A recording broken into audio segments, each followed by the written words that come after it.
So good morning, everyone. My name is Isabel Torres, and I'm Head of Modern Languages here at Queen's.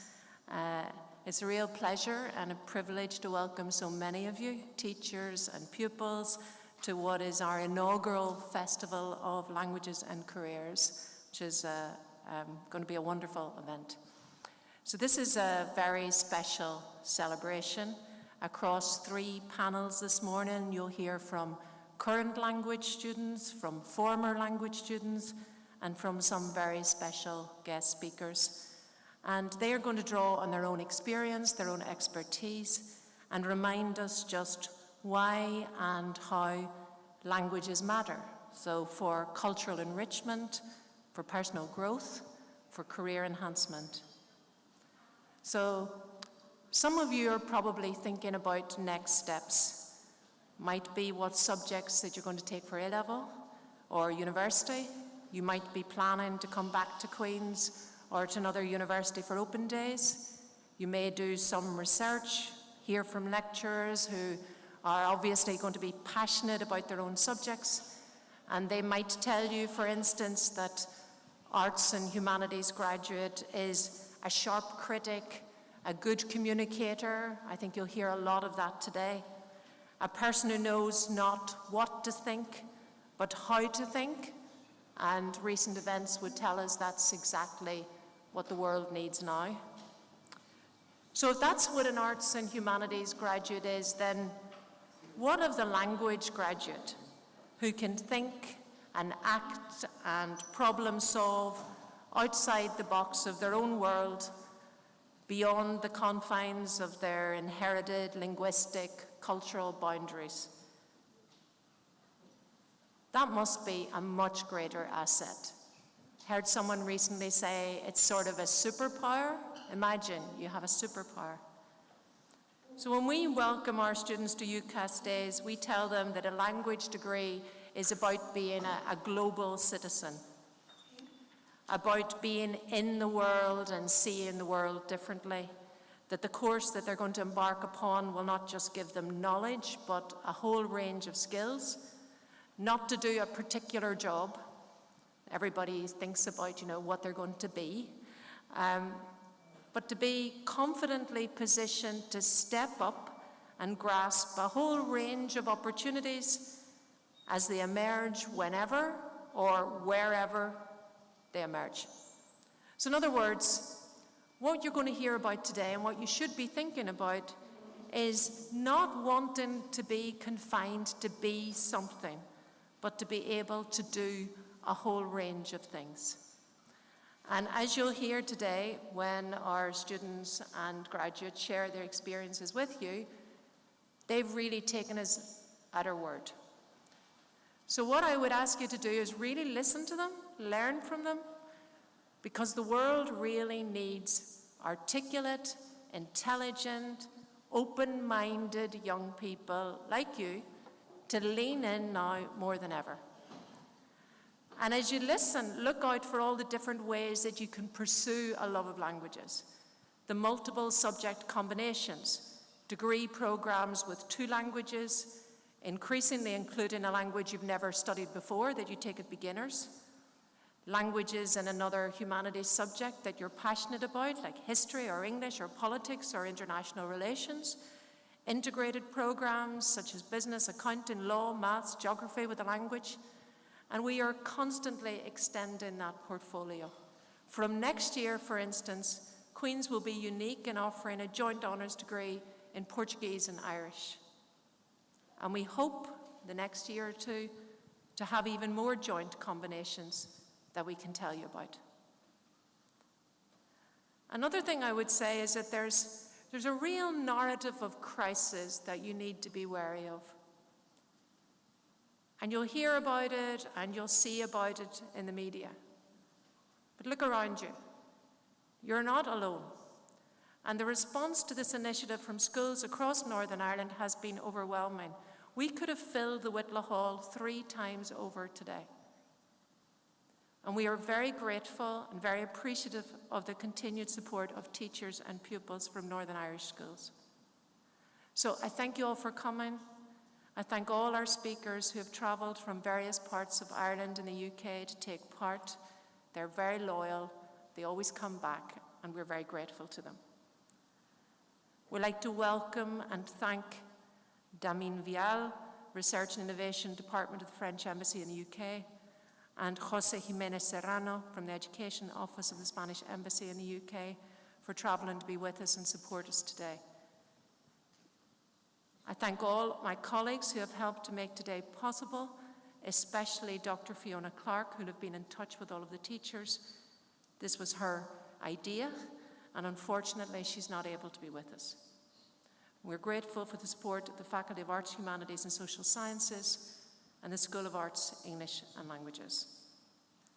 So finally, I just hope you have a wonderful day or a wonderful morning, and I'm going to hand you over to my colleague, Professor Greg Toner, and leave you in the capable hands of some of our former students. Please welcome them with a very warm round of applause. Thank you.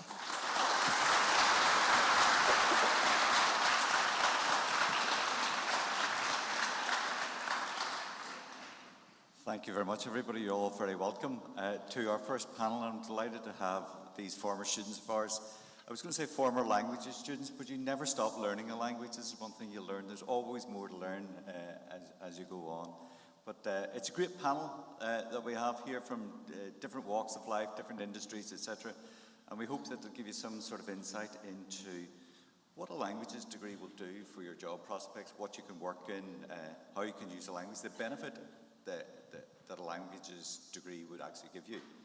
So we're going to start with, I'm going to ask each of them to briefly, very briefly, introduce themselves so that you know who they are, and then we'll ask them some questions. So.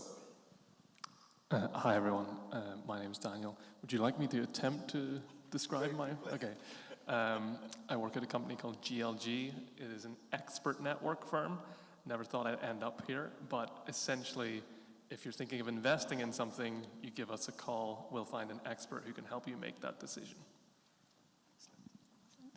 Hello, my name is Alison Matthews. I studied French and German, and I have my own business now as a virtual assistant, and I help to take the admin pain away from business owners in Northern Ireland and around the world.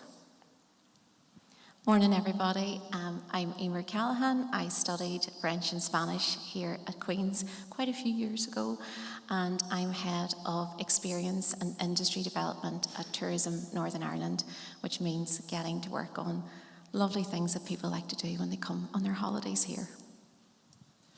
Morning everyone, I'm Jack McKeever and I'm a journalist with a local community radio station in Irish language, as well as doing translation and other things on the side, and I studied Irish and history here at Queen's.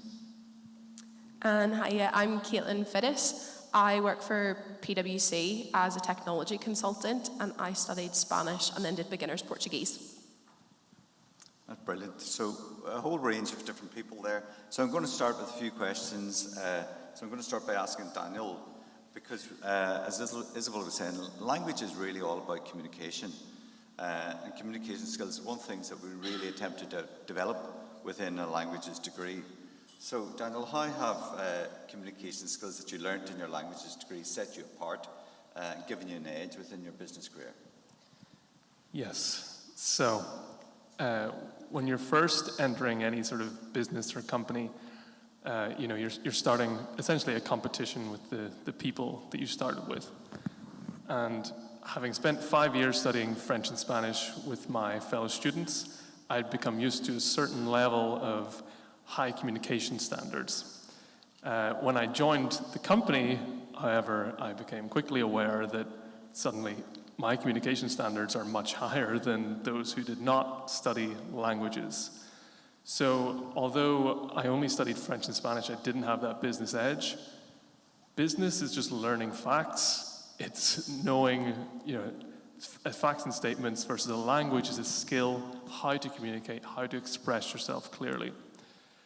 So in the beginning, of course, when you're compared to people who don't have that core communication skill, you can tell your employers what you want, tell them what you expect from them, and as you rise through the company, if you hit your targets, etc., you can actually use those communication skills to develop the people, and when the question comes along, hey, who is a leader in this group, who can communicate clearly, communicate the company wishes clearly, that's going to be a language student, because you're the person who's demonstrated since you joined the company how effectively you can communicate and express yourself.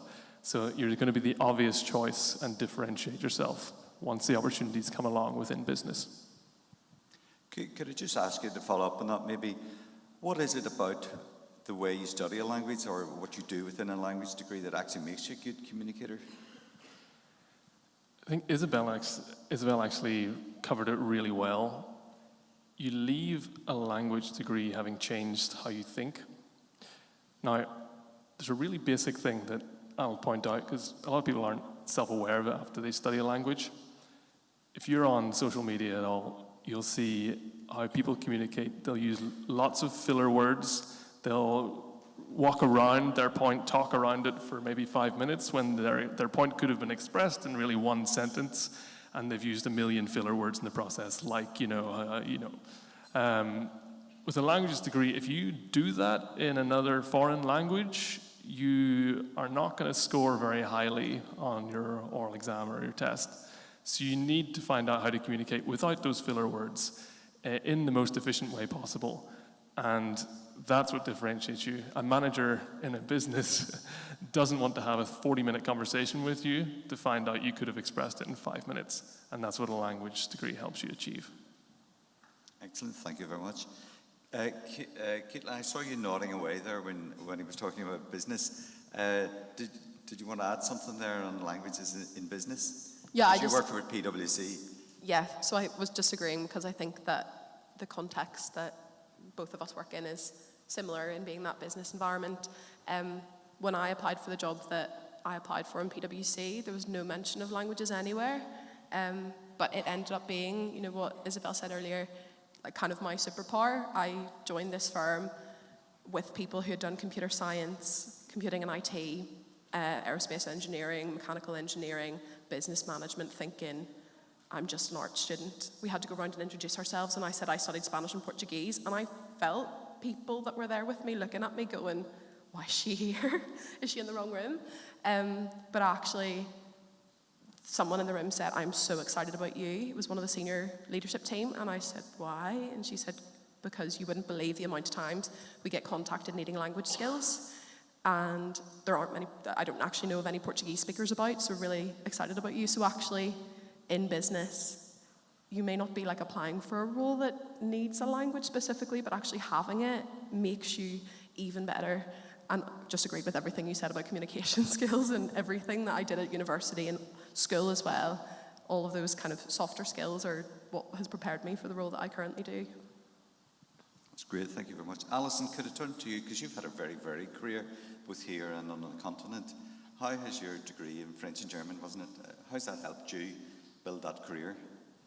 Yeah, well, I suppose when I left university, I really wanted to put my language skills to use, and I applied for a job with Ulster Carpets in Portadown in their export department, and they were looking for people with French and German at the time, and there was a few other people who were language graduates as well worked there, and that was fascinating because they worked with clients all around the world, so we had to use different languages.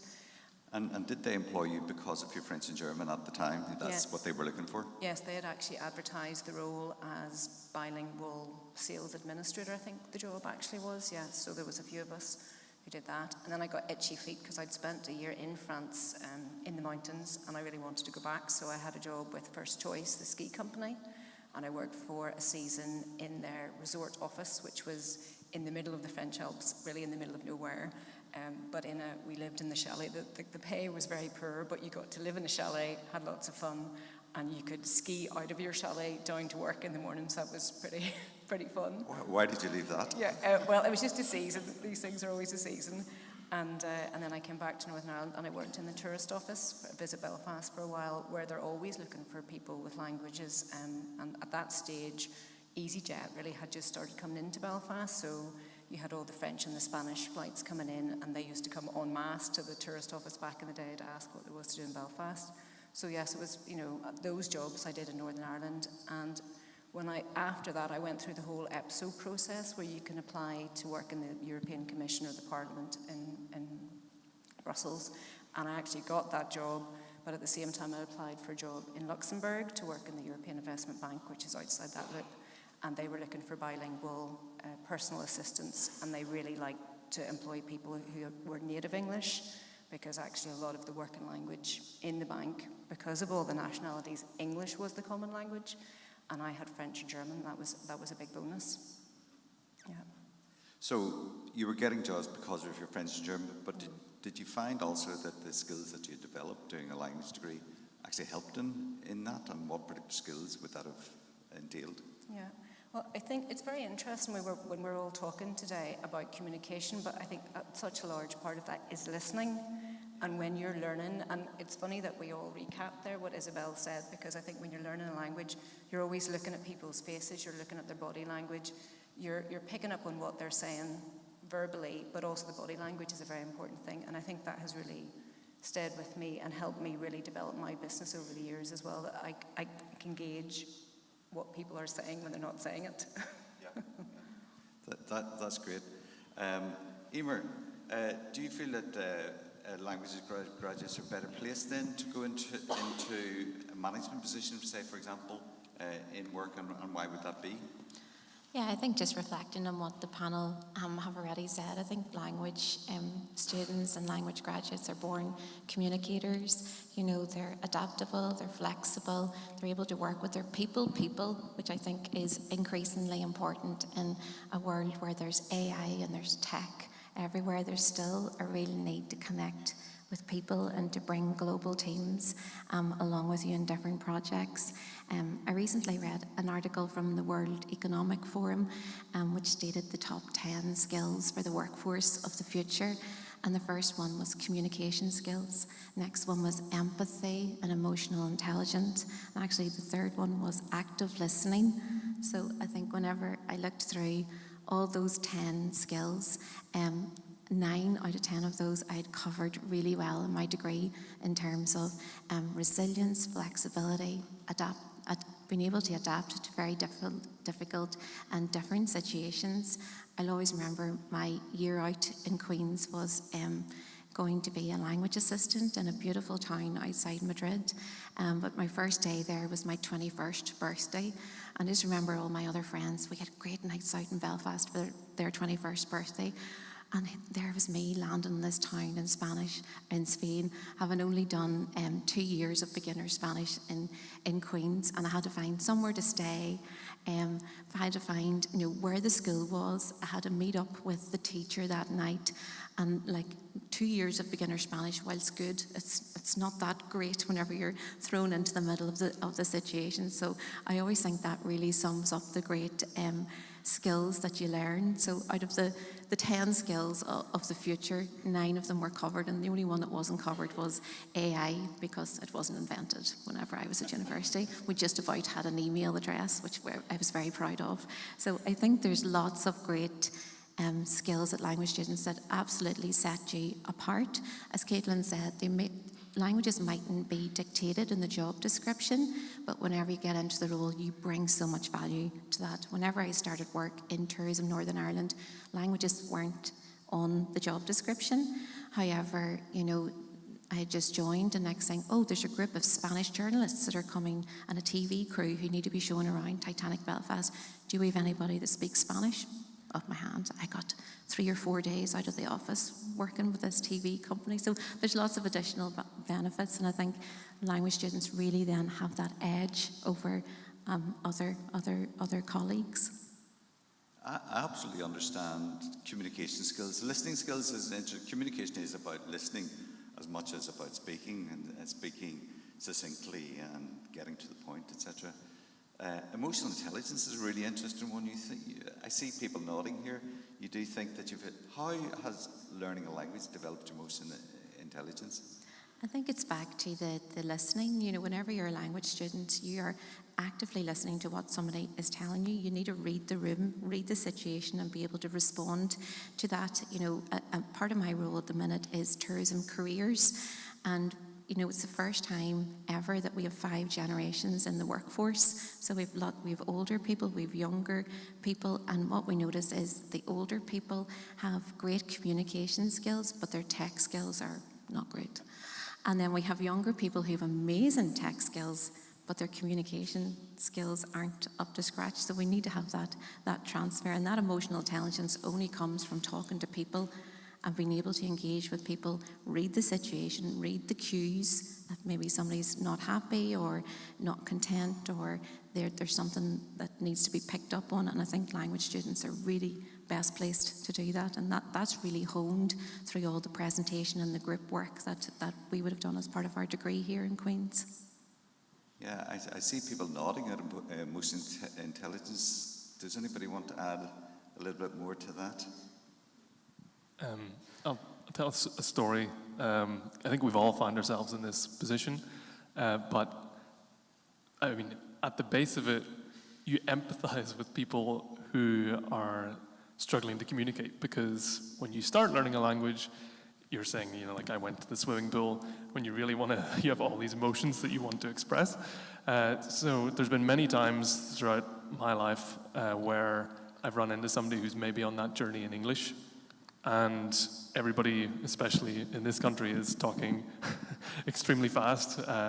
Where, I don't know if you know this, but we have the most varied accent in the world per like distance. So it's extremely difficult for them. And then it's always a language student who steps in and is like, let me slow down my language for you. Let me speak clearly, because I want you to understand me, and I want you to be able to participate in this group and socially. So I think the more you experience that type of scenario, the more you realize, you know, like, you can read people and how they're communicating and how you can integrate them more. That's really interesting. Could I move on to Jack? Jack, you've gone to work in radio and in the Irish language. Obviously the linguistic skills are being employed there, but what do you think it is from your degree that's really helped you get into that? Well, being on the radio twice a day, communication is obviously important. But just to reiterate on the points that have been made with regards to communication, before I went to the radio and before I started working in the Irish language, I was working for an employment company in England through a graduate scheme, and they had said that the reason I got the job was because of the language, because they could see that I was a clear communicator and the other traits and skills that you develop through your language. So communication is obviously such a massive one that we've already touched on. And problem solving is one that's been mentioned a few times, not just what is the problem, but what's the different ways that you can attack the problem, essentially. I remember doing, I was talking to you earlier and somebody else in there about doing classes in the Lanyon building, which is a great benefit of doing languages at Queen's, that all your classes are around the campus here. But I remember doing a translation module, and we sat for 2 hours and worked out all these different slogans for companies, like Nike, just do it, and stuff like that, because it's not just as simple as translating it directly, because just do it in Irish or any other language means literally go out and do it, whereas it's talking about something a bit deeper. And I went on to do a translation master's then, and I think it's something that really clicks in my brain. I don't know if it's because of doing languages or if it's because of just the way I am, but sitting down and having to think about a problem, not necessarily saying, well, this is the answer. It's, why is this the answer? What can the different answers be, and what's the different answers that I can give for this? And most importantly, I think it comes back to communication as well, but what is the person who's reading this or who I'm talking to going to understand? Because it's not necessarily what you're saying, but it's what they understand as well. And I'm sure, well, with Irish all over Ireland, there's problems with understanding different dialects, and I'm sure with French and Spanish, obviously there's different regions that speak different languages, and it's ensuring that as well. And I think one that we didn't necessarily mention, but I think is important too, and you do get it with a lot of degrees, but I find it, I done history as well, obviously, but I think teamwork is something that you can take from it, and it again comes back to communication, obviously, but developing that relationship that can only be developed when you're speaking another language with somebody. With regards to French and Spanish and German and Portuguese and languages like that, you develop a different relationship with somebody when you're speaking their language, especially when you're away on holidays. If you speak Spanish to somebody in Spain, they'll be a lot more hospitable than if you're speaking English. Not that they're not hospitable, obviously, but just as an example. But I think, you're working as part of a team, say in your module to do a presentation, and I've done it in history with other people, but do it in Irish, spending your time and talking in that other language, you develop a different type of relationship that maybe comes down to emotional intelligence and understanding people better because you're listening and you're speaking. And especially at those early stages when your language might not be so proficient, you have to listen more carefully and you have to speak more carefully and think about that. And it definitely is a thing. Once you get fluent in a certain language, you start thinking and dreaming in that language, and it's a switch in your brain that I don't understand, and I don't think many people understand, but it's something special when you wake up that first time and you're like, I've just had a dream in a different language and things like that. Does everybody dream in another language? Yes, some of you anyway. I think whenever I lived in Spain, I shared a flat with two girls who I can talk, but they could talk. And about Spanish people go to bed very late, so it was like 12, 1 o'clock in the morning, and I had to go to bed and get up for teaching the next day, but I could still hear them talking all night because they're great talkers. Caitlin, Jack mentioned teamwork there. I would imagine in PwC, teamwork is essential as well. Would you agree then that studying languages helped you develop teamworking skills, and how would that have happened? I think yes, for sure. As we've heard, like all of those kind of softer skills are things that you do learn through a language. I think it's if I think back to some of my language classes, and translation I think is the big one. You're sitting with others. When we're in translation classes, it's like, let's work together to solve this problem. Let's bash out ideas and each of us contribute. But I think it's, just interacting and engaging with other people. It's not a solitary degree. You can learn a language by yourself. You can learn a language by just obviously watching videos. But if you're not talking to people, you're not really going to get very far. And so naturally, it forces you to develop those teamworking skills. And, in the beginning days, like I remember in our beginner's Portuguese classes, goodness me, it was quite the scene, the 14 of us sitting there, not knowing a word, hearing our lecturers speak to us in Portuguese, and none of us knew how to speak a word, and we're just like, what is going on? And that teamwork of what on earth have we got ourselves in for? How on earth are we going to do a degree in this language that we've literally never, I hadn't even watched a video in Portuguese before I decided to study it. Dear knows why on earth I picked it, but I was convinced by one of these open days. I thought, Portuguese is fun. I like Spanish. Latin America seems cool. Brazil speaks Portuguese. I'll do that. But I think you all being in that situation where you're very vulnerable and knowing that your language skills are not quite there, it's that teamwork and that feeling of just camaraderie, getting through the difficult times in the degree, I think, helps. Yeah, that's very interesting. Because of what you do in learning a language, because so much of your time is spent face-to-face with other people, practicing the language, talking to other people, do you think it draws people out of themselves? So maybe if you're originally shy, then you might pick up some more social skills that way, that just through the practice? I think absolutely. And I would say that I arrived at Queen's, I would still consider myself to be quite shy. The idea of sitting and doing something like this before I started would have been unimaginable. But it forces you to put yourself into situations where you're completely uncomfortable. Like I was out in Brazil in my year abroad, living with a family who didn't speak any English. There were no English speakers around me, and it was sink or swim. So if you are too shy, you're going to sit there and you're not going to speak and you're not going to develop. And so actually, it does force you to get comfortable with being uncomfortable. And I think by the time I finished my year abroad, I stood in front of a group of 200 people when I was out in Brazil and gave a presentation without notes in front of me, and I was like, how has this happened? And that's why now things like this feel easy, because if I can do it in Portuguese, English is a walk in the park. Excellent. There was another thing Jack mentioned there about imagination, and I was struck in speaking to Emer earlier on. So you worked at the Tours Board, and it seemed to me that it requires a lot of imagination as well. Do you think that is developed by learning about different cultures and so forth?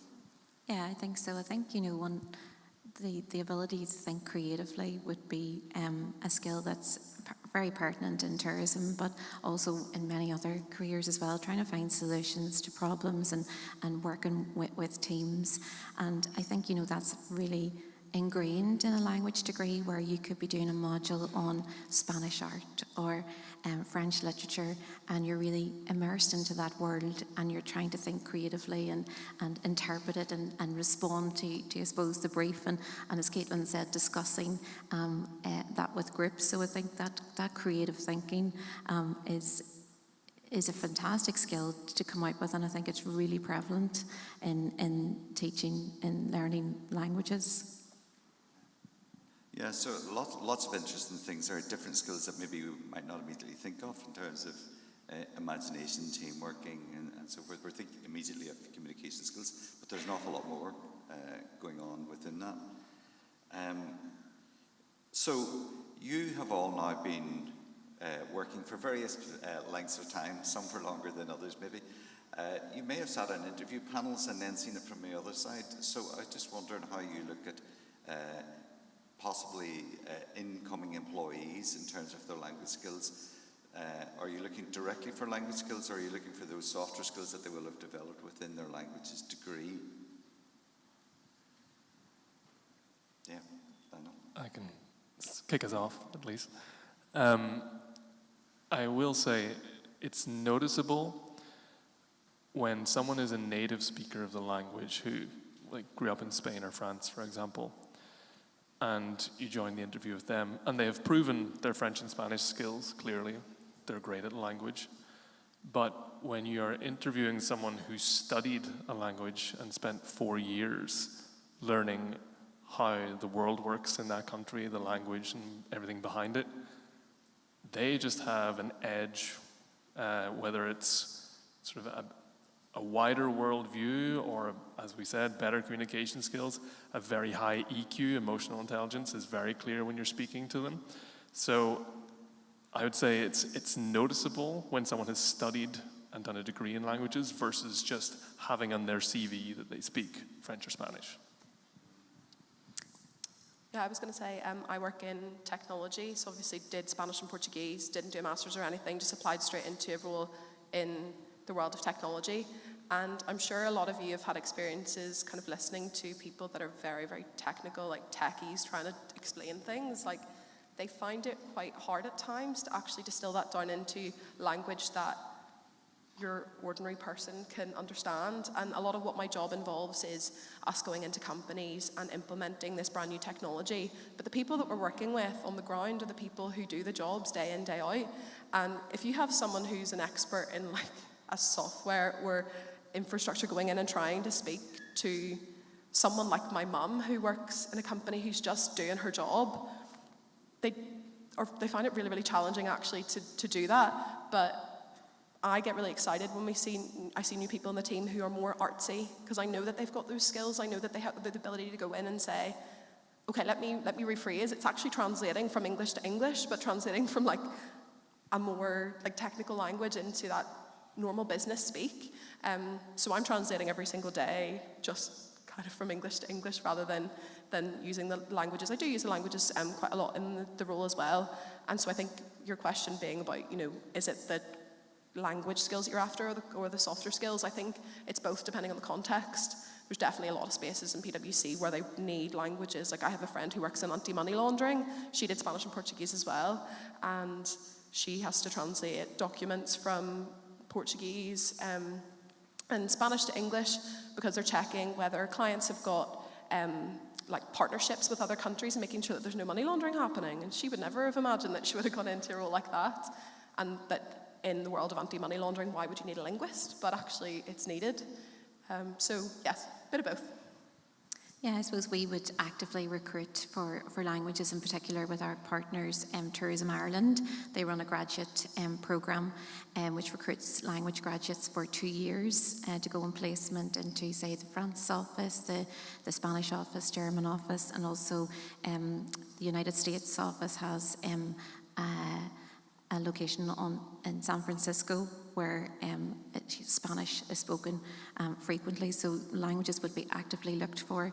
And I suppose when I look around my colleagues in tourism NI, a high percentage, almost half of the colleagues that I work with would have a languages background, and I think that is testament to the skills, the transferable skills that are gained that can be brought into the workforce. So yeah, we would actively look for languages, both a specific requirement, but I think then language graduates really do stand out then as having that edge in terms of being connectors and being able to work in teams and bring people along with you. I think what I found in my career is the work is never going to be too difficult, but actually working with people is the most challenging thing, and being able to work with teams and bring people with you is something that language graduates really stand out.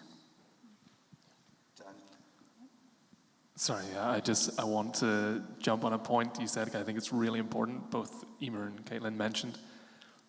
There is a huge opportunity in the job market right now for people who can translate, for people who have studied tech, computer science, to the people who use that software.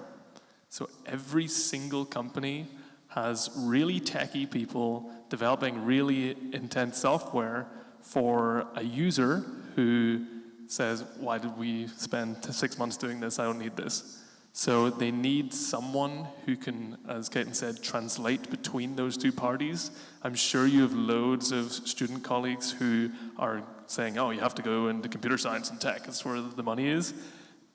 Useless unless you have that communicator who can translate what the user needs, i.e. everybody else in the business, to the tech person who can code and develop the software.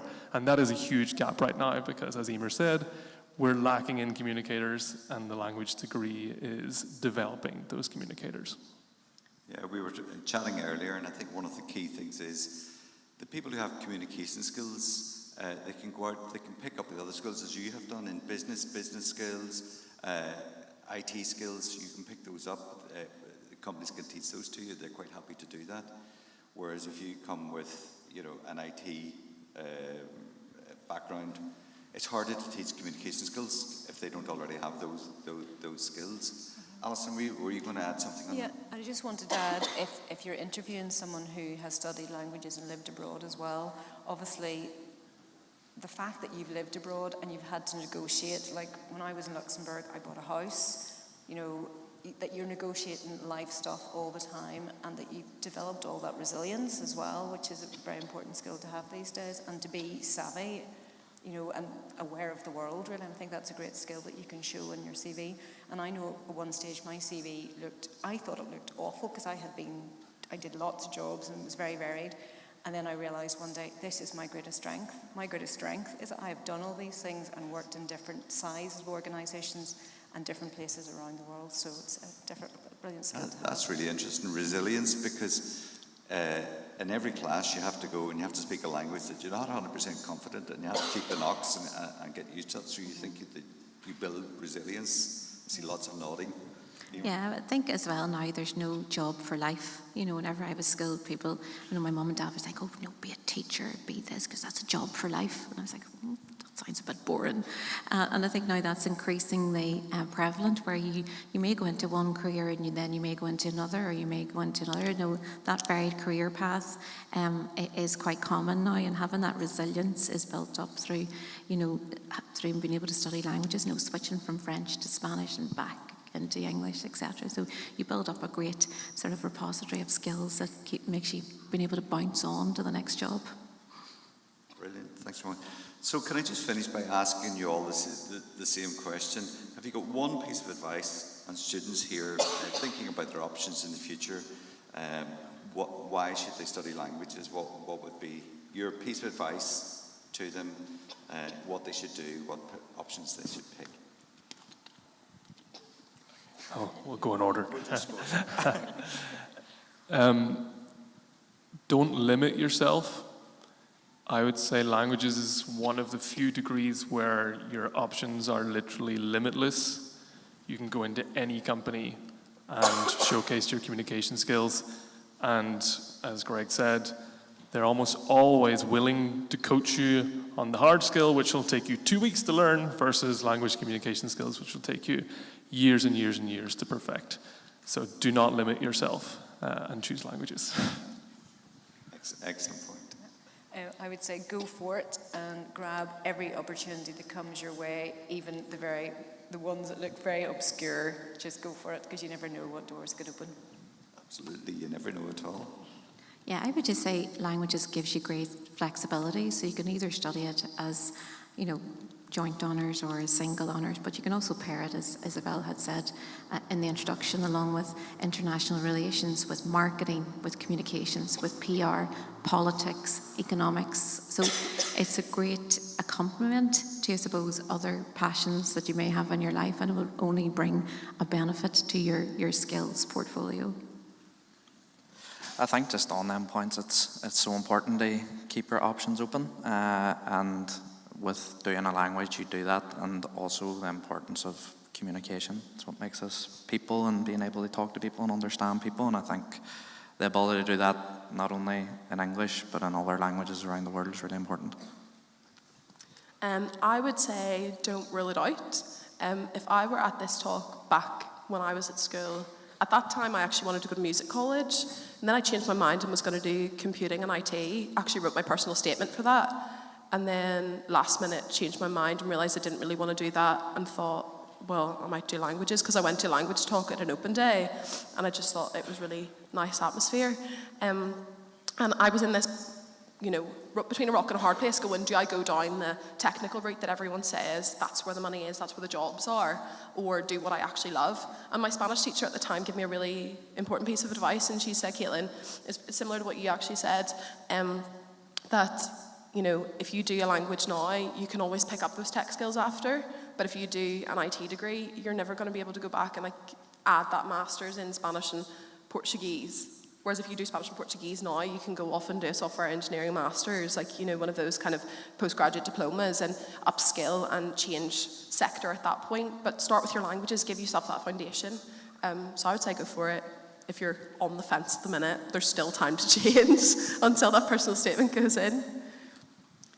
Well, thank you all very much. You've been absolutely brilliant. I think we've learned so much. I wish I was taking notes here, and I think we're recording this anyway, so that we'll be able to play it back, and there's some great ideas really within that.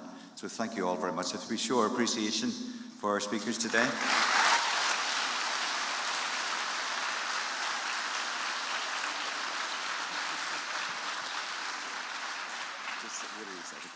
Okay, there's just a couple of announcements now. We're going to take a short break. We're going to be back here at 11:25.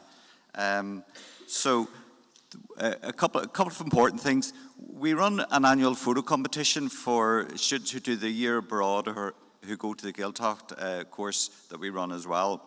And for the first year ever, we're going to open this up to voting from the public. So you'll see posters about with QR codes on them. You can scan the QR code, have a look at the pictures, and then vote for your favourites. So please go have a look at those, see what the students have been up to, and scan the QR code and put your vote in. You can vote for up to 6 photographs from your top favourite on down. Voting closes in 20 minutes, so you got to be quick. We'll maybe extend that a little bit, but yeah.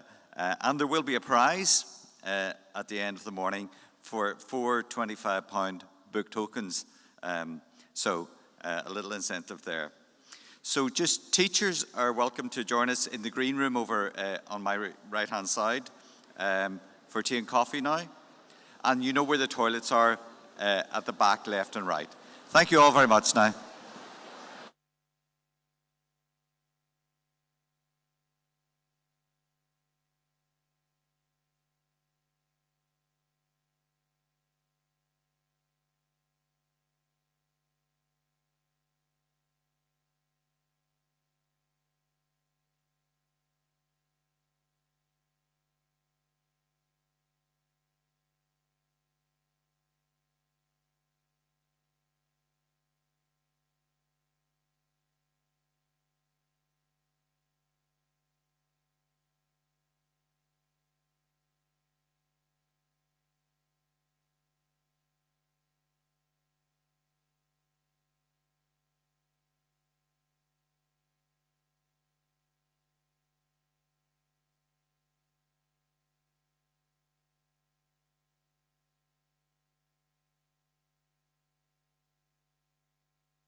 translates it back into English. I'm like, yeah, so there's some reason your target language, but then the questions are in English. Yeah.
There's so many Portuguese people here.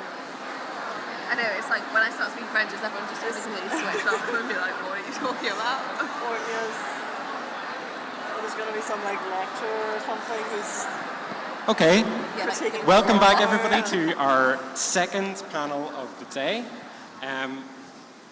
So this is the panel where we get to talk about a moment that's really important for the professional and the personal development of our students who study languages at Queen's. So every student who studies a language at Queen's will have an immersive experience in their language as part of the degree. For students who study Irish, that comes in the form of an intensive stay in the Gaeltacht town of Rannaferste. And for students who study Portuguese, Spanish and French, they spend an academic year abroad during the third year of their degree. And so we're going to hear from 3 of those students who have been abroad. And for an event that is focused on languages, I think we've spoken entirely too much English today so far. So we're going to hear from each of these 3 students in their language of choice. If you don't speak that language, if you're not studying that language, don't worry. You will have a copy of the text in English to follow along on the screen. So I'd like to start off by inviting Alexandra Stafford Santana to tell us about her time in Asturias. Hola a todos y a todas, me llamo Alexandra y el año pasado estuve viviendo en Avilés, en Asturias, que es una región preciosa en el norte de España. Fue un año increíble que me ha dejado con muchas ganas de volver lo antes posible. Opté por ir al norte de España porque no lo conocía. Mi madre es de Gran Canaria y todos los veranos voy a las Islas Canarias a visitar a mi familia. Quería entonces conocer otra parte de España y esta era la oportunidad perfecta para explorar un poco la península ibérica. Durante el año trabajé como auxiliar de conversación en 2 colegios de educación primaria. Fue un trabajo durante el año muy divertido en el que desarrollé mis habilidades lingüísticas, personales y profesionales. A lo largo del año viví sola, pero nunca me sentía muy sola. Hice amigos con unos estudiantes en Avilés y con los profesores de los colegios que me ayudaron mucho, sobre todo al principio cuando tenía que adaptarme al nuevo entorno. Mis colegas también me recomendaron muchos sitios espectaculares donde visitar en la región. Algunos de ellos fueron Cudillero, Lastres y Riba de Sella. Asturias tiene una gran industria pesquera y estos sitios son algunos de los pueblos bonitos que se encuentran en la costa. Como ya he comentado, Asturias es una región maravillosa y lo bueno de ir a un sitio como Asturias, que no tiene una tasa de turismo muy alta, es que acelera el aprendizaje del idioma castellano. Y esta experiencia de aprender un idioma va a ser muy diferente según donde vayas.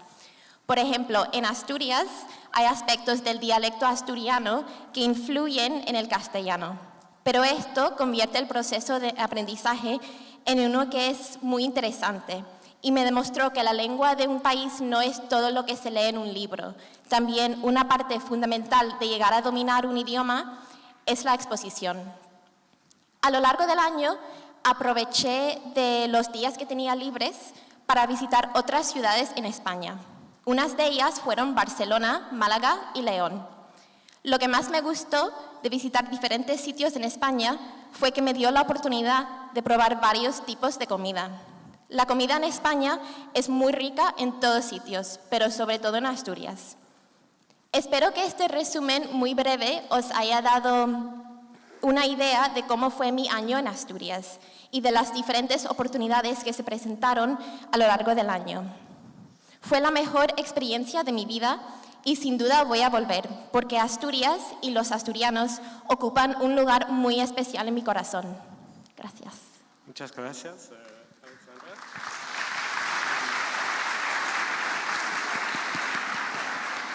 Let's move now on to Kitty Thompson, who spent her year in Strasbourg in Alsace in France. Merci. Alors, pendant mon année à l'étranger, j'ai passé 9 mois à Strasbourg, dans l'est de la France. J'ai travaillé pour une église à temps partiel et j'étais la nounou pour une famille française à temps partiel également. Comme du travail pour l'église, j'animais des études bibliques, suivais une formation et passais du temps avec les filles et les femmes de l'église. En plus, je travaillais dans un café qui était fondé par l'église 2 ou 3 après-midi par semaine. Comme la nounou, je me suis occupée de 5 enfants qui ont 9 ans, 7 ans, 5 ans, 3 ans et 1 an et demi. Ce qui me plaisait beaucoup, même s'il y avait des heures et des jours très chargés. Il me fallait apprendre à conduire à droite dans une voiture française avec tous les enfants dans la voiture chaque semaine.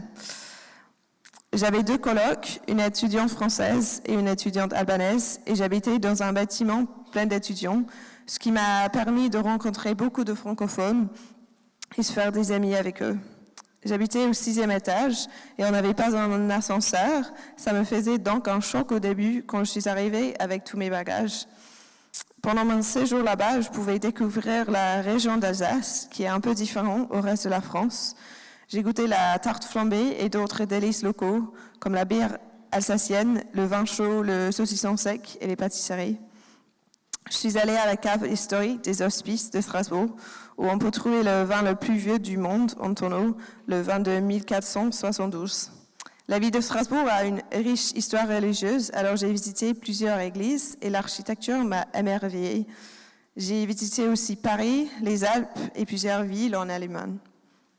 Avec mon visa, je pouvais rester que 9 mois en France, alors je suis partie de Strasbourg au début de mai, mais je souhaite rentrer bientôt pour rendre visite à mes amis là-bas. Pendant mon année à l'étranger, ça m'a vraiment donné la confiance de parler français et la confiance en soi de déménager toute seule dans un autre pays et m'installer là-bas. C'était une expérience incroyable que je ne vais jamais oublier. Merci énormément, Kitty. Thanks very much for telling us about your experience abroad. And finally, we'll pass now to Hannah. Hannah's a student of Spanish and Portuguese, and I've asked her to talk a little bit about her time in Portugal. Her year was split between Portugal and Costa Rica. Go ahead, Hannah. Olá a todos, chamo-me Hannah e no ano passado eu passei o ano de estrangeiro em Portugal e na Costa Rica. Foi o melhor ano da minha vida, provavelmente, e vou falar agora sobre o meu tempo em Portugal. Então, os primeiros 5 meses eu morei no Porto, uma cidade no norte de Portugal. Foi a Universidade de Porto pelo primeiro semestre, ou seja, de setembro até o final de janeiro. Vivi perto do centro da cidade com 2 amigos do Brasil e foi à universidade cada dia a pé. Estudei na Faculdade de Letras, chama-se FLUP, e fiz 5 aulas diferentes. A minha aula favorita era francês A1, e para mim a universidade foi um bom sítio para fazer amizades, praticar o meu português e, sobretudo, aprender mais da língua e da cultura portuguesa. Em pouco tempo fiz amigos e instalei-me no modo de vida português. Com a ajuda de uma amiga portuguesa, provei muita comida típica. Recomendo vivamente as sandes de leitão e as rabanadas. Mas para ser honesto, quase toda a comida portuguesa é deliciosa. A cidade de Porto é incrivelmente bonita. Tem 6 pontos impressionantes que atravessam o Rio Douro e a vista sobre a cidade ao pôr do sol é espetacular. A cidade também tem muita história e quando estava lá visitei o Palácio da Bolsa, o Mercado de Bolhau e a Estação de São Bento, um património mundial da Unesco e também um monumento nacional. A minha parte favorita da cidade, no entanto, é a Praça Ribeira, uma das zonas mais antigas da cidade. É também um património mundial da Unesco e é um testemunho das origens medievais da cidade. Para mim, é a parte da cidade mais preciosa e está cheia da cultura. Tive também a oportunidade de viajar por Portugal. Visitei Lisboa, Braga, Guimarães, o Algarve, algumas outras cidades mais pequenas e as Islas dos Açores. As Islas dos Açores são um lugar único no meio do Oceano Atlântico e lá falam com um sotaque português muito diferente do que o sotaque de Portugal continental. No entanto, gostei muito dessa viagem, apesar das minhas dificuldades com o sotaque. Para terminar, nunca é demais salientar o quanto gostei da minha estada em Portugal e o quanto me beneficiou. É difícil começar uma língua do nível de iniciação na universidade e os 5 meses que eu passei em Portugal deram-me uma razão para continuar a aprender e melhorar as minhas capacidades linguísticas em português. A única coisa má do meu tempo em Portugal foi não ter podido ficar mais tempo. Obrigado.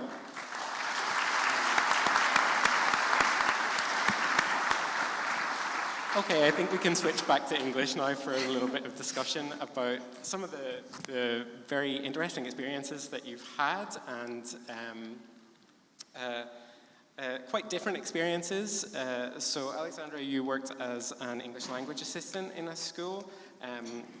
Kitty, you had an independent placement in a church in Strasbourg, and you worked as a nanny as well, which seemed quite complicated actually with 5 children. And Hannah, you had a split year where you studied in Portugal, and then you spent some time in Costa Rica as well. Maybe you can tell us a little bit more about that in the discussion. So I wanted to start by asking you, because we've got a focus on careers today, how you think your time in the countries where you spend your year abroad has developed your professional skills. Alexandra, do you want to start? Sure. So some of the professional skills that I aimed to develop while in Spain were communication, independence, problem solving, and teamwork. So one of the reasons I decided to go to Asturias was that not many people at all speak English, and I knew that I would have to be using my Spanish all day, every day. So being able to communicate and problem solve and carry out teamwork tasks in Spanish facilitated and really accelerated the development of these skills. It was challenging at the beginning for sure, but a very worthwhile experience, especially within a professional context. Brilliant. Kitty, would you agree with that? Yeah, definitely. I was working for a church that involved working, as I mentioned earlier, in a cafe, but also looking after 5 kids. So I really enjoyed the experience of adapting to a professional environment in a different country. I've worked in the UK, but I hadn't worked abroad, so I found that really helpful. Learning how they do things, learning lessons from their methods of communication and teamwork, and kind of bringing a new perspective to that. We had quite an international team as well, so there was a couple of guys from Iran, a couple of guys from England, one from Wales, and then a lot of local people too. So we had quite a different array, and I really enjoyed getting to know people from different places. And I think it made me more confident as well, especially with kids, you had a lot going on at once, and you had to communicate with them in a different language, which with kids can sometimes be really urgent. You have to get a message across really quickly, like, don't cross the road. You can't kind of faff around and find a translation. So I found that really helpful, being put kind of in situations where I needed to communicate, and it really developed my ability to think with my feet and adapt to new environments. Brilliant. Hannah, what kind of professional skills do you think your year abroad developed with you? I absolutely agree with communication skills. I developed my communication skills a lot, and I think also from that I developed my confidence very, very much. I think the ability to communicate with other people in a different language, then whenever I go back to English, it feels like so much easier. Like, honestly, before I went to Portugal, my Portuguese, I mean, the theory was good, like my grammar was good, but to speak Portuguese, it was horrific, like it was so bad. And now look at me here, I'm up speaking Portuguese in front of all of you, and you know, it went okay, it's great. So I think that even speaks for itself. And then the other one I have written down is organizational skills. I'm not the most organized person, and in Costa Rica I taught English, so it was a lot of preparing classes. You had to prepare your classes, and then I had to prepare stuff, like just in case I ran out of the stuff. If I taught everything that was in the class schedule, then I needed more, and that obviously had to be done before. So it really helped my organisational skills, and I see that now even when I come back into final year of uni, I'm so much more organised, and I'm like, who is this? I was not like this in first and second year. So yeah. Fantastic. So I wanted to ask you as well if the opportunity to live and work and study abroad introduced you to anything unexpected, any experiences that you hadn't expected before you went on your year abroad. Can we start with Hannah this time? Sure. The one unexpected experience for me was the level of, how do I say this? Like, how people get on in Portugal. Like, they're very close. They're very, you know, when you meet somebody, you give them a big hug, you give them like a kiss on the cheek. Sometimes it's 2 kisses on the cheek. And for me, that was, I don't know, it was just very out of my comfort zone. I think the most unexpected experience was how often I was out of my comfort zone. Honestly, like every day I would encounter something that just I was not comfortable with. I was like, gosh, this is not normal. I don't do this in Northern Ireland. But now I'm so thankful for that. And it really did put me out there. That's really interesting, the kind of insight into the difference between the cultures that you experienced and kind of acquiring that awareness of the different culture that you were immersed in. Mm-hmm. Kitty, do you have anything unexpected that happened to you? Yeah, I think the culture thing is a big one. You move away and it's maybe the first time you've lived abroad, and getting used to the way that another people group do things can be different. I definitely noticed with the French that they're a lot more direct, a lot more blunt. Sometimes we can sort of dance around saying things, whereas the mum of the kids would just be like, next time, don't do that. I didn't like it. And I was like, oh, okay. So that was really interesting to kind of work that out and work out how to respond to it. I would say as well, sense of humour is quite a big one. That can be quite difficult at the start, but you do just get used to it, feeling like you don't really understand the jokes or you don't know how to make them because you've got a different sense of humour. I would say it took a couple of months to really understand the French sense of humour. Once you've got it, you're totally fine, but those 2 things probably were the biggest differences. How about you, Alexandra? Yes, for me, all in all, mostly a very positive experience. Most things went very smoothly, although a bit of an anecdote for you. An unexpected experience that I had during my time abroad was that my 2 younger sisters came to visit me while I was in Asturias, and they came without my parents. And they travelled on their Spanish passports and didn't bring their British passports with them. And so they were 18 and 15 at the time, so one was an adult. And when they went to go and get the flight home, the 15-year-old wasn't allowed on the plane because she essentially couldn't prove that she was from the UK. So I had to rush back to the airport, try to negotiate a little with the Spanish police, try to persuade them that she was from the UK, please let her go home. But they were very insistent. on the fact that she couldn't leave because under Spanish law, Spanish citizens under the age of 16 can't leave the country without their parents or without written parental consent, an official document, which we didn't know at the time. And obviously if she'd brought her British passport, she would have been allowed to leave because she would have been leaving as a British citizen and not as a Spanish citizen. So it was quite a stressful experience at the time, but we all look back now and have a laugh about it. And 24 hours later, my mum had flown out to pick her up. So yes, unexpected experience, but in the grand scheme of things, not really a big deal having to stay in Spain a few days more. I think probably showcasing also some skills in resilience and problem solving. Yes, for sure. Unexpectedly. Okay, could I ask you if the experience of living and studying abroad has affected your future plans for careers? Maybe we'll go back to Hannah for this one. Sure.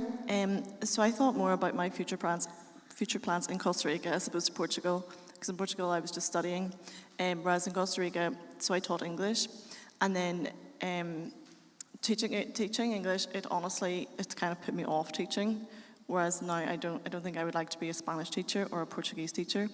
But that's a good thing as well. I think it closes an option.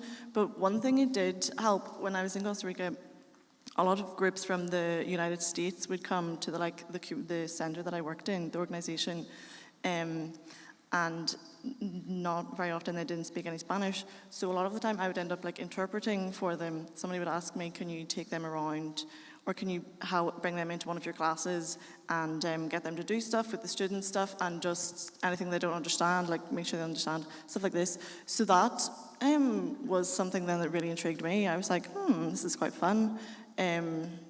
To be interpreting, translating in real life, and then also from them, so anything they wanted to say to the local people, then I would translate that.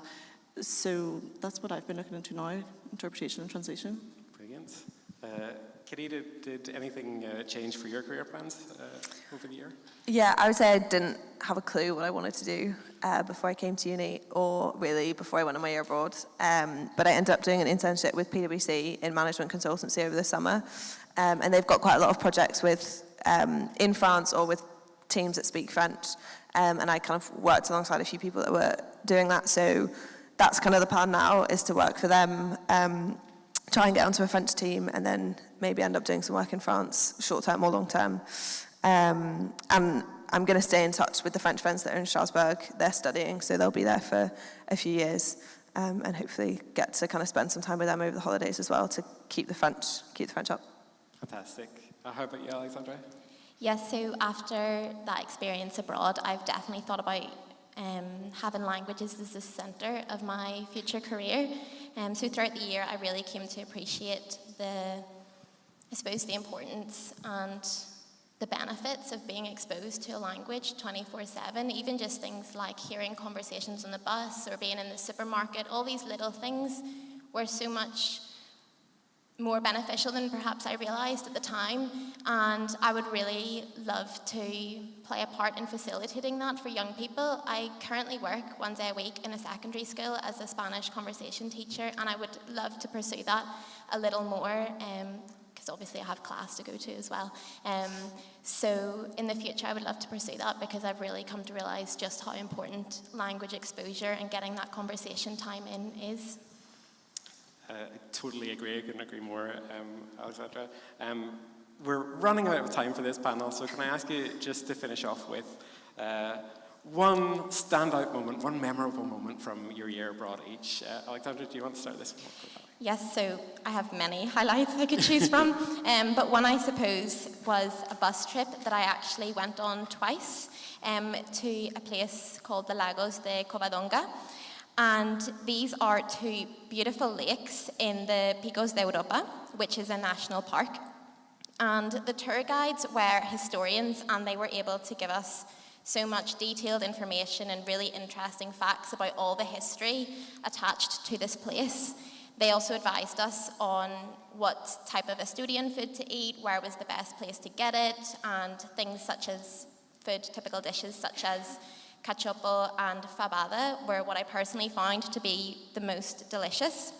So overall, it was a fabulous day trip, and it was so fun because it allowed me to see some of the beautiful Asturian landscape, whilst also learning some really fun facts about Asturias.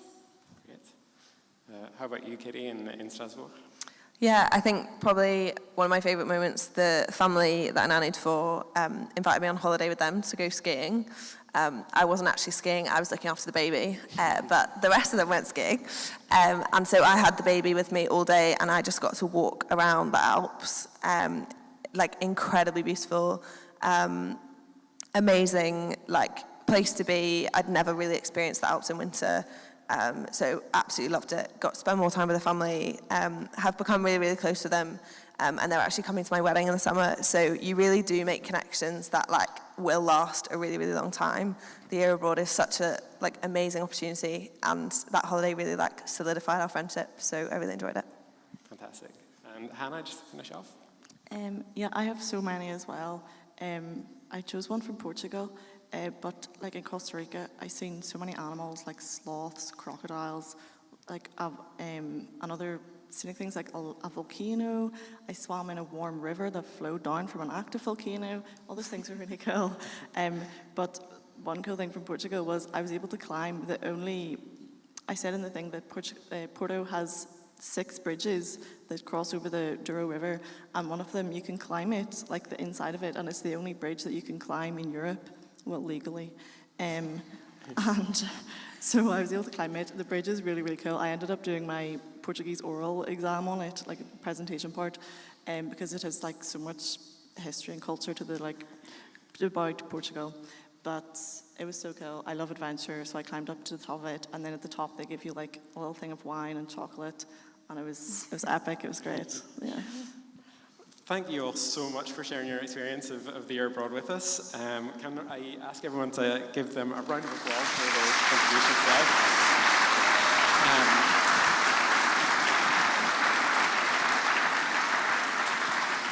Thank you all very much. I think we're going to move straight on to the next panel.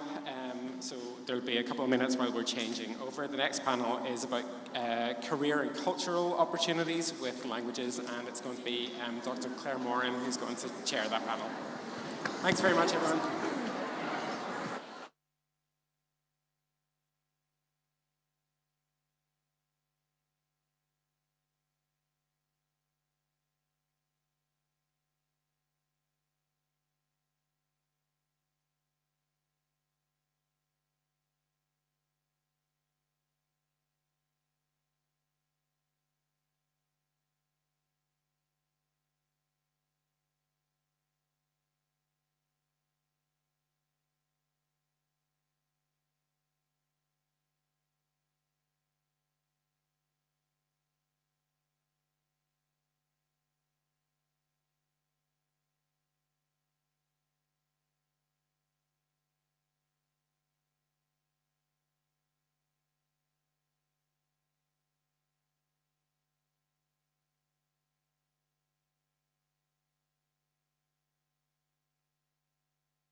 Okay, everybody, can you hear me? Yes, I think you can.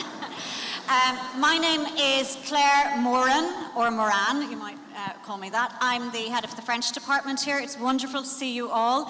Now, this is our last session, but this is probably one of the sessions that will be most useful, I think, for you, because we're now moving into the future, and we're thinking of all of the opportunities that are out there for linguists and for people who study languages combined with any pathway. Okay, so I'm going to start by introducing, or allowing my panel here to introduce themselves. We have a variety of people from different backgrounds who have all sorts of information on all the wonderful things that you can do with languages. So I'll pass on. I'll let you each introduce yourselves. No worries, thank you. So my name's Emma Lennox. I work as a careers consultant in Queen's, and I work with arts, English and languages. Hello, my name is Damien Vial. I'm the French Higher Education Attaché at the French Embassy in the UK, and I'm based in London. Hi, my name is Aoife. I did a degree and a master's in Irish, and I'm now working with Conor na Gaeilge. Hello, my name is Esther McKnight. I'm a graduate of Queen's, a joint honours in French and Spanish, and I now work for the British Council Language Assistance Programme. Hello, Jose Jimenez. I work for the Spanish Embassy Education Office. Okay, thank you very much, everyone. We're going to kick off with just a few questions about, again, to drum home the point of why languages are important on the global stage. So maybe Jose and Damien, you could start answering that. Okay, I can go ahead. I'd like to put your hands up if you're learning Spanish. Okay, that's quite a lot. Put your hands up if you're learning French.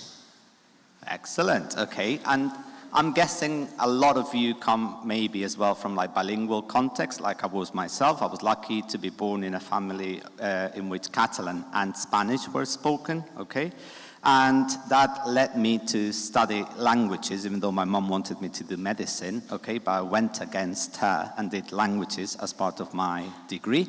Why or how did that help me at a global, okay, in a sense, you know, for my future career and everything else, which is what you will be thinking about in a few years' time? I didn't want to become a teacher, because some of the students also mentioned that, okay, but obviously it's taking me to other places, now working for a Spanish embassy abroad, for example, okay? So I want you to think about the possibilities that it will bring to you, you know, language learning will definitely provide you with lots of opportunities in the near future. So don't drop languages after the post-obligatory times at school. Sometimes you think, okay, I don't like languages, they're very hard, they're graded harder than other subjects. Don't, okay? Put in the effort because it will work well. Talking about Spanish, if I may, okay? Spanish, obviously, is a really good choice, okay? 600 million people around the world speak Spanish, so it is an option for you to think about, okay? It's the second language most widely spoken in numbers of speakers after Mandarin Chinese, okay? So, I mean, I have nothing against other languages. I did English and German myself as part of my university studies, okay? And I even toyed with starting to learn French, okay, but I'm not really good at it, sorry, okay?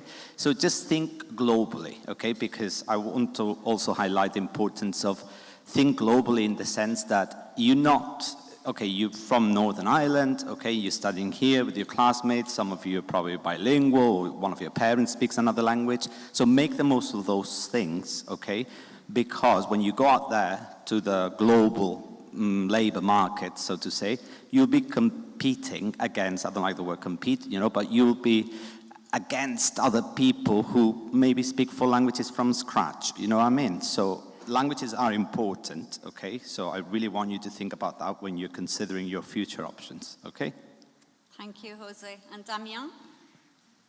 Yes, thank you. Well, speaking about the year abroad and the interest of doing this year abroad and speaking other languages, well, I can give my example. I started learning English and Spanish at the age of 12, and I kept them during all of my studies. And then when I was in my third year at uni, I went to the United States, and I worked as an intern at the French embassy, working for academic cooperation. And I think that it was the start of my career, because since then, well, when I started to work as an adult, I started in academic cooperation, and at university, then I went to the Ministry of Foreign Affairs, and now I work for the embassy. So just to tell you that speaking other languages, it really open your doors, and it gives you a lot of opportunities in various structures, like embassies, like association. I remember when I was in my year abroad, I went to the US first and then to Colombia to work for an association. So yeah, I think it's a great opportunity. So in your own personal lives, languages have been extremely important. What about for the organizations you're involved with and the organizations you work for? In what ways do you think they have opportunities for language students? They're very polite. Well, I will not speak for my colleague who is what we call attaché de coopération pour le français, which means that her job, she's not here today, but her job is to really promote the French language, promote the learning and the teaching of the French language. So she works with the language assistant, with association promoting the French language, and we really need people learning French as in their study in order to keep this teaching very active in the UK. Great. And Jose? Yes, similarly in my case, obviously our job at the office is to make sure that Spanish is taught and learned in British schools and Irish schools as well, because we work in both countries. And as opportunities go, and I'm reaching out to the teachers in the room as well, you really need to get out there, because you can reach out to the Spanish Embassy Education Office or the French counterpart and investigate which options there are out there for your young students who are probably wishing to embark into a school exchange in Spain, France, Germany, I don't know, okay, or Portugal. And there are opportunities out there at a governmental level, so to say. I know that there is financing as well through what has replaced the Erasmus Plus programs, and sometimes planting that seed of taking a group of young students abroad is what triggers we've been talking about the triggering, and it clicks in and everything else, being exposed in a different language, okay, and being thrown out there, even if it's on a school trip, which is a much more contained scenario, and you will feel more comfortable. So do encourage your teachers, all of you, okay, to kind of like embark into the international mindset and try to arrange a school trip, abroad, or try to become pen pals with a school in Spain, France, or whatever, okay. We offer a school links program, okay, so you can just check out that, but do tell your teachers to get on board those things, okay? Yes, I think that's a good piece of advice. We all need to be advocates ourselves, and you are advocates as pupils and students of languages. You can work with your teachers, and sometimes the teachers are very keen to have somebody who will take a bit of leadership if you really want to do a trip, or you really want to work with the embassy, or you have an idea for some kind of entrepreneurial experience or something. So I think starting early is maybe a good point. Maybe I'll bring Esther in at this stage. Could you talk about the British Council programme and how that works? Yes, so we have a language assistance program, which is a two-way, really exchange program. So we send over 2,000 English language assistants from the UK to 10 different destinations across Europe and also Latin America and Quebec in Canada. to assist with the teaching of English in primary schools, secondary schools, and also in adult education centres. And then we also bring over 700 modern language assistants to the UK to assist with the teaching of modern languages, French, German, Spanish, Italian, Mandarin, in schools across the UK. Okay, fantastic. Can you talk about what kind of skills do you get if you become a language assistant? Yep, absolutely. As a language assistant, you are working in an education context. So sitting here right now, you might be thinking, I have absolutely no desire to be a teacher or to work in education. But what I would say is that being a language assistant and working in an education context is a valuable experience, whether a career in education or teaching interests you or not. As I think some panellists have already mentioned, working in education can either very much close that door and make you decide this isn't the career path for me, or equally it can give you an insight into a career, a vocation that you're passionate about. And being a language assistant especially is an excellent opportunity because it allows you to work in education without perhaps all the responsibilities of being a teacher. So you can go into the classroom, teach your students English, teach them about your culture, share your passion for language learning without some of the additional responsibilities that teachers have in terms of discipline and administration, marking, etc. I think being a language assistant brings with it or allows you to develop numerous transferable skills. So for many of the language assistants that participate in our programme, they're usually around university age or just graduating. And for many of them, it's their first experience working in a professional context. So I think it's a really formative experience in learning how to carry yourself with a team of other professionals and all that comes with that in terms of how you carry yourself and how you communicate with your colleagues and work as part of a team. Working in the classroom then as well, it really develops your communication skills, which I think has been emphasised by all the panellists, because you have to adapt your communication according to the audience that you're working with.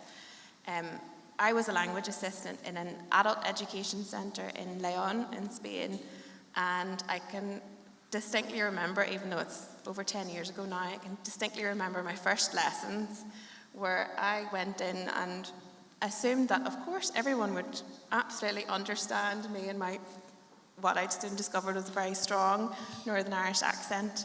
And I realised that, okay, I'm going to need to adapt in this situation. I'm going to need to make sure that my audience, my students, understand what I'm saying.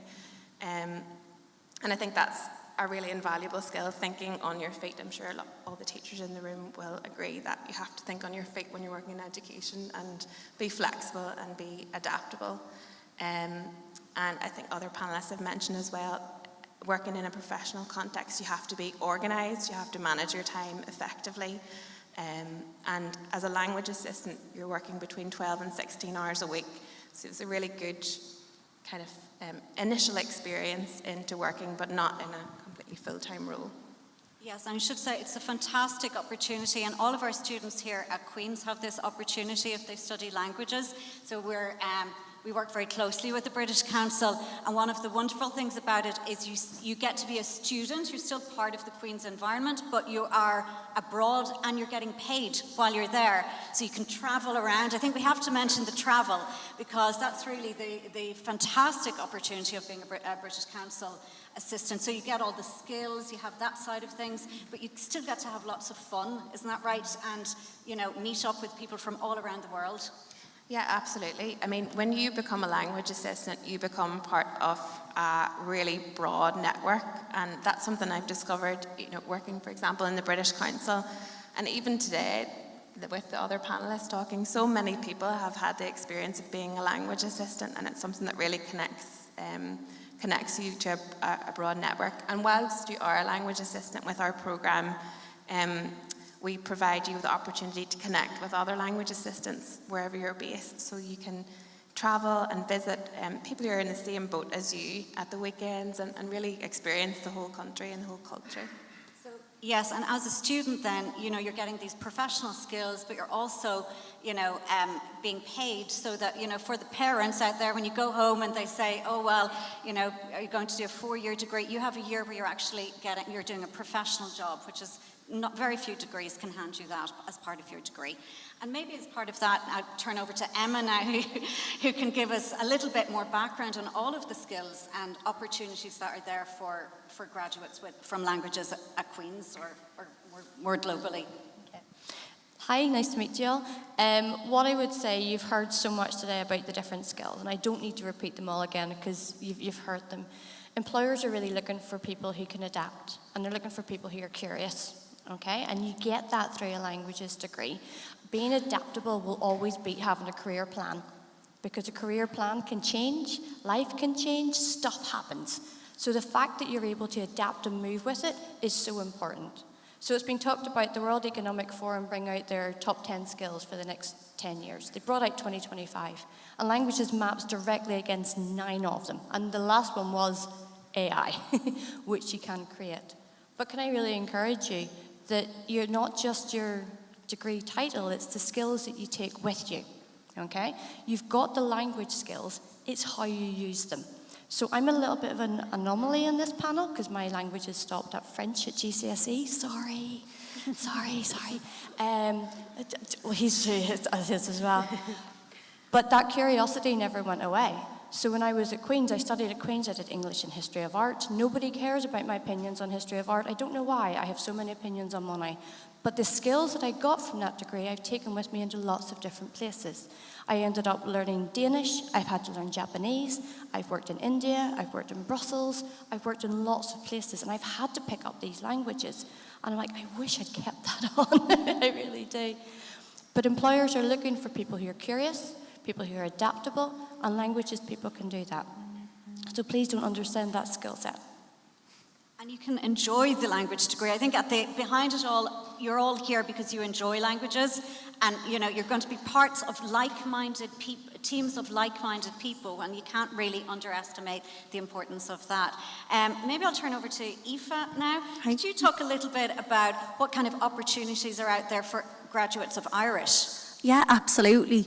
And I think one of the kind of main misunderstandings when it comes to Irish is that you're limited to teaching, and that is just not the case, especially since 2022, just 2 years ago, when the Language Act was updated. So now every single piece of documentation and legislation has to be translated to Irish. So what does that mean? That means now in different parts of Europe, in different parliaments, the Irish department has to fill the same amount of vacancies as the Spanish department, the Portuguese department, the Polish department. And because there's not as many Irish speakers, that's after creating a huge demand for Irish speakers. I think that's something that people don't really understand when they're making that choice. I feel like that sometimes people say, oh, I don't want to do Irish in college because I don't want to stay in Ireland forever. Like, I want to do a bit of travel. I want to see different parts of the world. Like, Irish will not put any sort of restriction on that. In fact, it can actually help you now because there's so many different vacancies that have to be filled around different parts of Europe. And as well as that, another thing that sometimes kind of goes over people's heads is that there's different parts of the world outside of Europe as well that offer Irish as subjects in colleges and stuff like that. So in America and in Canada, there are so many universities that offer Irish as a subject, and there's so many scholarships and stuff to go over and teach. And I was only in a school there recently, and I was chatting to one of the Irish teachers, and he was telling me he did one of these schemes, and he went over and he taught in Canada for 2 years, and all of his accommodation and everything was paid for. So I think that that's one of the biggest misunderstandings when it comes to Irish, that you're limited to teaching. That's not the case whatsoever. And even myself, like, I went on, I did Irish in college, and nobody in my family, nobody in my circle has Irish. This was just something that I enjoyed in school, so I went on and I did it. And the amount of jobs that I've had that isn't teaching, like, I finished my degree in June, and I was living in Luxembourg by the August, translating in one of the parliaments in Luxembourg. So it just goes to show, like, you're not limited with Irish, and I think that's really, really important to point out. The opportunities with Irish, they're limitless, as well as any other language. Fantastic. Could you give us an example of the type of careers or jobs your friends have gone into, Aoife? Yeah, I've loads of friends. So loads of friends that have gone down different paths. So obviously teaching is a big one. But as well as that, there's lots of jobs in media for Irish, which people don't understand. I'd say that everybody in this room is on TikTok or Instagram or something like that. And if you look up hashtag Gaeilge on TikTok, over 300 million views come up. And that's because people want to see stuff in Irish. There's so many people now that have jobs as influencers, and they're doing stuff as Gaeilge. I know a girl, and she's living in Australia, and her job is to post on TikTok, and she's doing that Galéir Trivan na Gaeilge. She's doing that go humlan in Irish. So it just goes to show, like, it doesn't even matter what part of the world you're in. Now with the internet and social media and so many different avenues and so many, you can reach so many different people. Irish is such a benefit in that sense as well. And there's only 80,000 people in Ireland that speak Irish every day. So that is creating such a high demand for these vacancies that do need to be filled in the media, in different parts of Europe, in different parts of the world.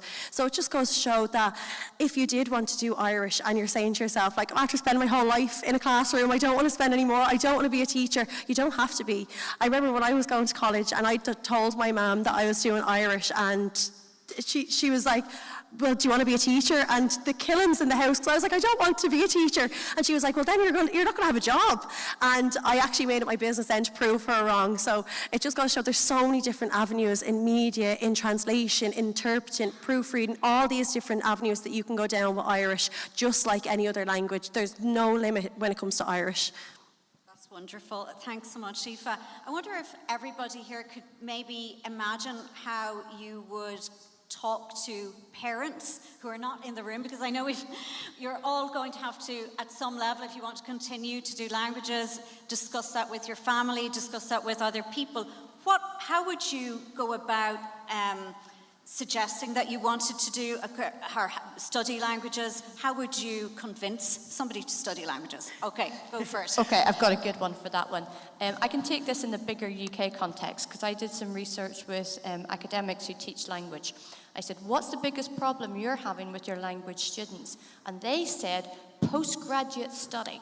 The problem is our languages students are all getting really good jobs after their undergraduate, and nobody's staying to do the postgraduate. Our research department is getting smaller and smaller because employers are realizing that language students have so many of the skills that are mapped against what they want, and they're snapping them up as quick as they can get them.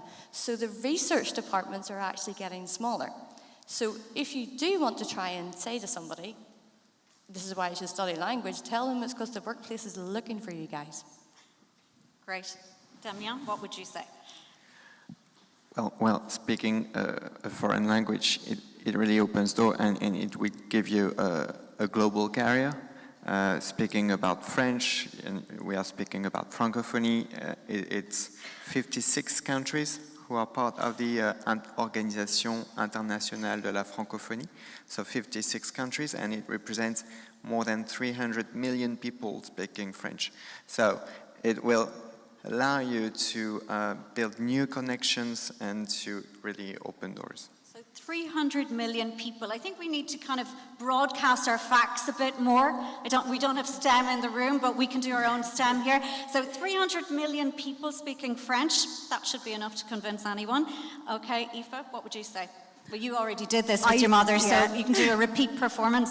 I had to break the news, yes, my mum, and she wasn't too impressed. But I think, like, you just have to trust yourself. Like, I knew myself that I could make a career of what I wanted to do. The reason being because I loved it. I had a passion for it. And if you can portray that to your parents, your guardians, whoever, you need to trust yourself. Like, you need, if you want to do something, you have to go on and do that and say, like, I'm an adult now, I'm 17, 18, I'm well able to make decisions on my own, and this is your life at the end of the day. It's not anybody else's. It's not them that's going to have to sit in the lecture halls and listen to stuff that they're not interested in. So make sure that you're doing something that you love and that you have a passion for. And honestly, it will make all your assignments and stuff so much more enjoyable when you're actually researching stuff that you have a passion for. So I think if you just portray that to whoever you need to, I think they'll get on board. Well, my mum did anyway, and if she did, I'd say anybody else in the world can. So. And I think, just to go back to that, I think what's very obvious there is also the enthusiasm. And that's something I imagine employers are pretty interested in. They don't want somebody coming in who looks like, you know, they're bored stiff already. So if they have a bit of enthusiasm for what they're doing and what they've learned, I think that will go a long way, I imagine. And I work with students every year who come to me after a certain length of time and say, I picked the wrong subject. I started this because I thought this is what everybody wanted me to do. How do I change? And it's like, okay, well then let's discuss it again. And that's fine as well, but it's exactly what you were saying. Do what you're going to enjoy for the next 3 to 4 years. Mm-hmm. Yeah, absolutely. Okay, Esther? Yeah, I think that I would, if I was convincing my parents at this point, I think I would talk about the transferable skills that a language degree brings. I think for employers now, I think they're looking perhaps less and less at what qualifications do you have, you know, what awards have you got, what membership, but what are the transferable skills that you can actually bring to a job. And with a languages degree, as has been said already, there are so many transferable skills that you can really evidence through your degree and through the experiences that come alongside studying languages. Fantastic, thanks. I'll tell you a little personal story because I had to convince my mum not to do it because I was doing biology, chemistry, physics and so on for A-levels, and then when I turned out to want to do a language degree, she was not happy, okay? So you can do it, and now, you know, she was, when she was alive, she was very proud of the fact that languages got me to a very, you know, good position that I'm doing at the moment, you know, so she was proud. But she wasn't initially easily convinced, okay, about the language choice. So you can tell them about transferable skills, and quoting some of the presenters earlier, you can count on that or rely on that superpower that you gain through languages, okay? And the rest of the hard skills, let's say business, let's say tech, let's say whatever other field, those are much easier to learn than a languages, okay? So if you want to go for languages, just believe in yourselves, okay, and do, because the rest of the stuff you can learn, okay? So thank you, everybody. Believe in yourself, I think, is the word of the moment, and maybe just do it. To go back, I can't say it in all those other languages that were mentioned earlier. How do you say it in Irish, interestingly? Oh, this is putting you on the spot now. Dana. Okay, can I have a big round of applause for our panelists? Thank you.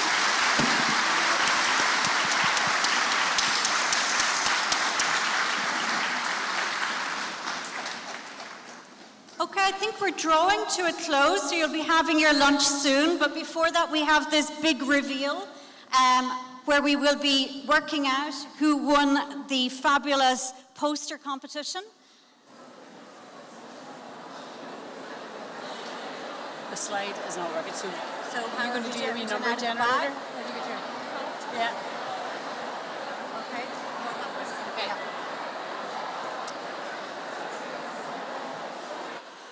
Okay, everybody, thank you very much for taking part in the competition today. We've got a couple of wee goodie bags here, and we'd like to thank the Faculty of Arts, Humanities and Social Sciences for all their support with putting on today's event. Laura here is going to randomly generate a number, and we will call out the names of the winner, and we'd like you to come up to the stage to get your prize. So, the first number is number 82, and that is Joshua Tweed from Ballyclare High School.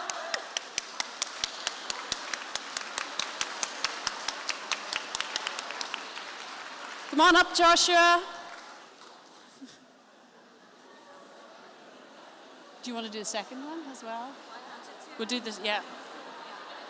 Do the second.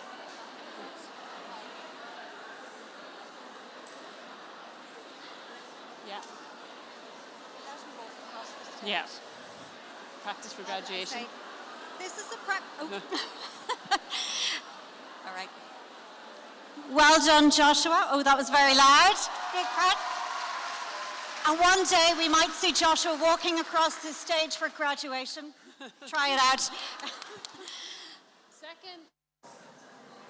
The second one is for Lewis Dobbin, Antrim Grammar School.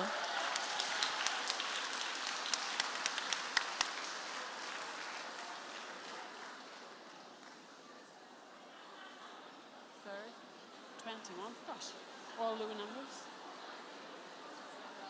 Oh, do another one. Well done, Lewis. Can we have a big round of applause for Lewis? Thank you. Now we have 92, Charlotte White, also Antrim Grammar School. It wasn't rigged. Okay, who is it, Charlotte?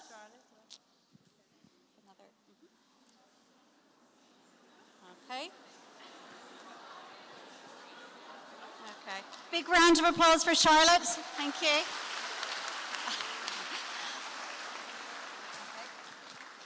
And the final one, and you'll have to excuse my pronunciation of the surname, is Isabella Maria Calixto, and that was Victoria College, Belfast.